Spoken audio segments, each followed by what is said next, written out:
Warga negara asing kembali berulah di Bali. Kali ini viral di media sosial adanya aksi pencurian sepeda motor yang dilakukan dua bule di parkiran depan The Capital Hotel, Jalan Raya Peti Tengah Kerobokan Kelot Kuta Utara Badung pada Minggu 15 Oktober sekitar pukul 11:53. Aksi pencurian tersebut terekam jelas kamera pengawas.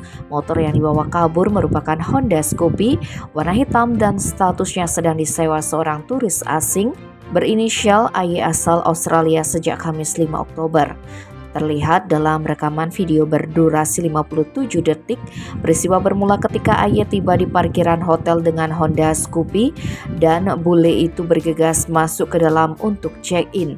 Baru saja si penyewa motor itu masuk, datang kedua pelaku yang sedang berboncengan dan mengarahkan pandangan mereka ke Honda Scoopy. Bahkan kedua terduga maling yang ciri-cirinya identik dengan WNA ini langsung mendekati sasarannya itu. Salah satu pelaku lantas turun dari motor yang dikendarainya untuk mengambil Honda Scoopy dengan mudah. AY baru sadar motor sewaannya hilang sekitar pukul 13:45. Bule asal negeri Kangguru ini segera menghubungi pemilik jasa sewa motor berinisial IMM untuk memberitahukan hal tersebut.